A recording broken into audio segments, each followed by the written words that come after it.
చేసుకుంటూ చాలా సంతోషంగా ఉన్న పరిస్థితి అయితే చూస్తా ఉన్నాం. రైట్ అండి. ఎస్, కంటిన్యూ చేద్దాం. ఎస్, చెన్నపరెడ్డి గారు, సో మీకేమనిపిస్తోంది? విదేశీ పర్యటనలు మీకు ఎలా అనిపిస్తున్నాయి? రాష్ట్రానికి వస్తున్న పెట్టుబడులకి మీ రెస్పాన్స్ ఏంటి? సార్ నమస్కారం సార్. నమస్తే, చెప్పండి. ప్రైమ్ 9 వీక్షకులకు అలాగే ప్యానల్ సభ్యులందరూ కూడా నమస్కారం.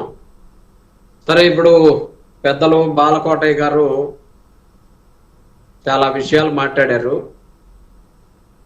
ఇంత సాధించారు అని చెప్పేసి మాట్లాడుతూ ఉన్నారు కదా బాలకోటయ్య గారు.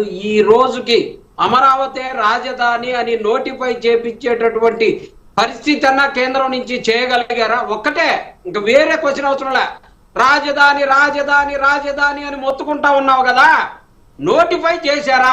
ఆ ఒక్కదానికి సమాధానం చెప్పండి. మీరు ఇంకా వేరే చంద్రబాబు నాయుడు గారు అన్ని సాధించినట్టుగా భావిద్దాం. ఇంతవరకు నోటిఫై చేపించేటటువంటి సత్తా లేనటువంటి కూటమిలో భాగమై ఉండి ఏమి సాధించారు సార్? వీళ్ళు సాధించింది పెద్ద సున్నా. అలాగే చెప్తా ఉన్నారు, ఈరోజు గూగుల్లో వస్తేనంట 4 రోజుల ముందే దీపావళి పండగ వచ్చిందంట. కందుకూరులో వచ్చింది దీపావళి పండగ. కందుకూరులో మహిళని మీ తెలుగుదేశానికి సంబంధించినటువంటి నాయకులే, మీ తెలుగుదేశానికి సంబంధించినటువంటి చిన్నపరెడ్డి గారు, మీ వాయిస్ ఫ్రీజ్ అవుతోంది.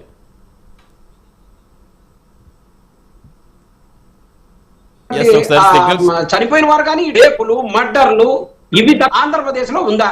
అలాగే జగన్మోహన్ రెడ్డి గారు 5 సంవత్సరాలు ఏం చేశారు అని అంటే, జగన్మోహన్ రెడ్డి గారు 5 సంవత్సరాల్లో 2 సంవత్సరాలు కరోనా కింద పోయింది సార్. నేను ఒక్కసారి చదువుతాను, ఒక్క నిమిషం, ఎవరు ఏమి మాట్లాడదు సార్, ఒక్కసారి సహకరించమని చెప్పేసి కోరుతా ఉన్నా.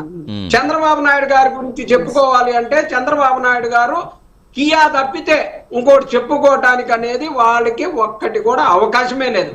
కానీ జగన్మోహన్ రెడ్డి గారు వైజాగ్ లో 13 లక్షల కోట్ల రూపాయల సమ్మిట్ ఏర్పాటు చేసి 13 లక్షల కోట్ల రూపాయల పెట్టుబడులు ఆకర్షించి అదానీల్ని అంబానీల్ని మిట్టల్ని ఒక వేదిక మీదకు తీసుకొచ్చినటువంటి పరిస్థితిని మర్చిపోవద్దు. ఎప్పుడైనా చూశారా? అంబానీలు డైరెక్టర్లతో సహా స్పెషల్ ఫ్లైట్లు వేసుకొని వచ్చి డైరెక్టర్లు మొత్తం ఒక వేదిక మీద కూర్చొని చేసినటువంటిది ఎప్పుడైనా తీసుకొచ్చారా మీరు? అవకాశం ఉందా? అసలు మీ వల్ల అవుతుంది అది? సరే, ఇంకా చెప్తా వినండి. జగన్మోహన్ రెడ్డి గారు సాధించినటువంటి విషయాల్ని చెప్తా. కంపెనీలు ఏమేమి మేము చెప్పుకోక, చేతగాక, చెప్పుకోలేక ఓడిపోయాం. కానీ చెప్పుకుంటే మేము మీకన్నా 100 రెట్లు గెలిచేవాళ్ళం కాదు. ఒక్క నిమిషం చిన్నపరెడ్డి గారు, మళ్ళీ అడ్డొస్తాను అనుకోవద్దు. చిన్నపరెడ్డి గారు ఒక్క నిమిషం అడ్డొస్తాను అనుకోవద్దు. సరే, కంపెనీలు వచ్చినాయో రాలేదనేది ఏ కంపెనీలు వచ్చాయో చెప్పండి. ఎవరైనా సరే, ఇప్పుడు ఆల్రెడీ 12 ఏళ్ళకి ఇదే చెప్పుకుంటూ విమర్శలు సరిపోతున్నాయి. ఏది వస్తున్నా ఆహ్వానించాలి కాబట్టి మనం. సరే, మీ దాంట్లో నిజంగా ఏం వచ్చినాయో అది చెప్పండి. ఏమి ఒప్పందాలు వద్దు, మళ్ళీ ఒప్పందాలు జరిగినాయి అన్నీ వద్దు మనకి. అవసరం లేదు సార్, నేను జరిగినాయే చెప్తాను. సార్ ఒక నిమిషం, ఎవరు మాట్లాడొద్దని అడిగాను కదా. Grasim industry caustic soda unit కాకినాడలో కాస్టిక్ సోడా భారతదేశంలో అతి పెద్ద caustic soda unit Jaganmohan Reddy గారి హయాంలోనే రెడీ అయింది. 2,700 కోట్లతోటి 1,500 మందికి అక్కడ లబ్ధి ఉద్యోగాలు వచ్చినటువంటి పరిస్థితి. భారతదేశంలోనే అతిపెద్ద 7.2 మిలియన్ టన్నుల ఎల్ఎన్జి టెర్మినల్ ఏర్పాటు చేశారు కాకినాడలో. Greenko, pepper electrical bus, NTPC, Jindal steel, life is pharma Kakinada, Aditya Birla caustic soda, century plywood, Panasonic Havells, Yokohama tyres, Kakinada port, Ramayapatnam port, Machilipatnam port, Mulapatnam port, Kopparthi electronics, Kris city, bulk drugs 16 రాష్ట్రాలతో పోటీపడి బల్క్ డ్రగ్ ని సాధించినటువంటి గొప్పవాడు జగన్మోహన్ రెడ్డి గారు. భోగాపురం ఎయిర్పోర్ట్ గానీ, Daikin, smart TV, Park Hyatt hotels, Oberoi hotels, Lemon Tree Park hotels, Tech Bulls, Infosys, Radisson, Wipro, Amazon, 17 medical కాలేజీలు, 11 shipping హార్బర్లు.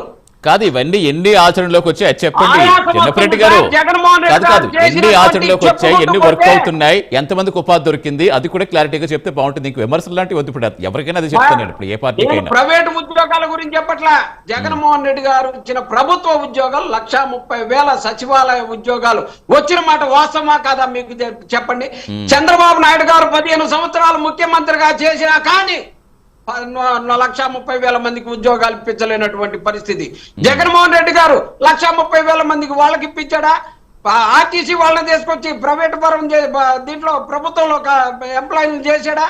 ఎంత 17 మెడికల్ కాలేజీలు తీసుకొస్తే వాటిని నడపలేమని చెప్పేసి పిపిపి ద్వారా ప్రైవేట్ పరం చేసేటటువంటి వీరి గురించి మనం మాట్లాడుకుంటూ జగన్మోహన్ రెడ్డి గారు చెప్పింది చేసుకుంది చెప్పుకోలేక జగన్మోహన్ రెడ్డి గారు ఓడిపోయారే. కానీ జగన్మోహన్ రెడ్డి గారు ఎప్పుడు కూడా ఈ రాష్ట్రానికి చేసినటువంటి గ్రీన్ కో సరే కాదు రాష్ట్రానికి ఎవరు ఏం తీసుకొచ్చినా నిజంగా ఆహ్వానించదగ్గ విషయమే. ఇప్పుడు అంతా అయిపోయింది ఇప్పుడు అయిపోయింది. ఇప్పుడు జరగబోయేది మనం మాట్లాడుకుంటే రైట్ కాదు దానికి అడ్డు చెప్పట్లేదు. ఒక్క నిమిషం చిన్నపరెడ్డి గారు మళ్ళీ అడ్డొస్తామని మీరే చెప్తారు. అలా కాదు నేను 1 నిమిషం 2 నిమిషాలే కదా నేను అడిగింది. లేదు మీరు ప్రతిదానికి ఆన్సర్ తిరిగాని కాదు ప్రతి ఒక్కరికి మీరు ఆన్సర్ తిరిగి మళ్ళీ అవకాశం మీకు ఇస్తాను. ప్రతి ఒక్కరికి మహేష్ గారు కూడా తీసుకున్న కాబట్టి నేను అడిగేది ఏంటంటే ఆల్రెడీ గూగుల్ కాదు 87,520 కోట్ల రూపాయలు ఇన్వెస్ట్ చేయబోతుందని చెప్తున్నారు. మైక్రోసాఫ్ట్ వచ్చినప్పుడు హైదరాబాద్ ఎలా ఉంది, మైక్రోసాఫ్ట్ వచ్చిన తర్వాత హైదరాబాద్ ఎలా ఉంది మనకు తెలుసు. అలాగే నిజంగా గూగుల్ లాంటి కంపెనీ విశాఖ మీద ఇంట్రెస్ట్ చూపిస్తున్నప్పుడు నిజంగా అది మీకు అభివృద్ధి దిశగా కనిపిస్తుందా లేదా దానికి చెప్పండి. తర్వాత నేను మళ్ళీ మీకు ఎవరు మాట్లాడితే దానికి మళ్ళీ ఆన్సర్ ఇస్తాను మీకు ఛాన్స్. కాదు చిన్నపరెడ్డి గారికి ఒక మాట చెప్తా. జగన్మోహన్ రెడ్డి గారు వచ్చిన పరిశ్రమ మర్చిపోయారు మీరు చెప్పడంలా. నన్ను చెప్పానా? ఒక్క నిమిషం బాలకోటయ్య గారు వస్తాను. కాదండి జగన్మోహన్ రెడ్డి గారి పరిశ్రమ మాట్లాడలేదు. మీరు అమరావతి ఒక్కదానికి సమాధానం చెబితే చాలు. అమరావతి ఒక్కదానికి సమాధానం చెబితే చేపలు రొయ్యలు పీతలు చెప్పాలి మీరు. చిన్నపరెడ్డి గారు ఇవన్నీ తెచ్చారు జగన్మోహన్ రెడ్డి గారు, మీరు ఇటు మర్చిపోయారు. చెప్తారు కానీ మీ తెలుగుదేశం కూటమి తెచ్చింది కదా నియోజకవర్గానికి ఒక కార్ఖానా లిక్కర్ కార్ఖానా తీసుకొచ్చింది కదా, దాని గురించి చెబుతుగానే ఎందుకు అంత సాక్షాత్ జగన్మోహన్ రెడ్డి గారు నోటితో చెప్పారండి. పులివెందుల్లో చేపలు, మటన్ మార్కెట్లు, చికెన్ మార్కెట్లు, కోడిగుడ్డు మార్కెట్లు మీరు చెప్పబోతే ఎలా? రైట్ ఎస్ వస్తాను మళ్ళీ ఇద్దరి దగ్గరికి. ఒక నిమిషం మహేష్ గారు వాయిస్ కూడా తీసుకున్నాక అప్పుడు మళ్ళీ చిన్నప్పటి గారు మీకే ఇస్తాను. మహేష్ గారు వాయిస్ తీసుకున్నాను. మహేష్ గారు ఒక మాట అది కంప్లీట్ అయిపోతుంది సరే చెప్పండి అయితే. సార్ ఇప్పుడు జగన్మోహన్ రెడ్డి గారు 32,000 కోట్ల రూపాయలు పెట్టి కర్నూలులో గ్రీన్ కో అనేటటువంటిది ప్రపంచంలోనే అతిపెద్ద సంస్థని తీసుకొచ్చి పెట్టినటువంటి పరిస్థితి సార్. ఇలాంటి చెప్పుకుంటూ పోతే జగన్మోహన్ రెడ్డి గారి సమయం చాలదు సార్, అంత అభివృద్ధి చేసినటువంటి పరిస్థితి. ఇంకా నేను జగన్మోహన్ రెడ్డి గారు 15,000 సచివాలయాలు చెప్పలేదు, ఆర్బీకే సెంటర్లు చెప్పలేదు, హెల్త్ సెంటర్లు చెప్పలేదు, వాలంటీర్ వ్యవస్థ గురించి చెప్పలేదు. నేను ఇవేమీ చెప్పకపోతేనే మీరు ఇంకా నాకు సమయం ఇవ్వలేని పరిస్థితి అంటే అన్ని చేసామన్నమాట. మీరు చెప్పనండి సార్ వాళ్ళని మాట్లాడదాం. రైట్ సర్టిఫికేట్ అదే చెప్తుంటే ఇప్పుడు మీరేం లేరు. రాష్ట్రం ఏర్పడ్డాక ముందుగా ఉన్నది టీడీపీ సర్కారే, తర్వాత మీరు వచ్చారు, ఇప్పుడు మళ్ళీ కూటమి ప్రభుత్వం వచ్చింది. ఇప్పుడు ఇన్ని సంవత్సరాలైనా మనకు అందరినీ తప్పట్టాల్సిన అవసరం ఉంది కదా. ఇంకా ఏ కంపెనీ వస్తుంది, ఏ పెట్టుబడి వస్తుంది, ఎవరికి ఉద్యోగాలు ఇస్తారు, ఇదే మాట్లాడుకుని తీసుకుని ఉన్నాం కదా. మీరు ఒక్కరే లేరు కదా రాష్ట్ర 10 సంవత్సరాలు. అంతకుముందు కూటమి టీడీపీ ప్రభుత్వం ఉంది, ఆ తర్వాత మీరున్నారు. ఇప్పుడు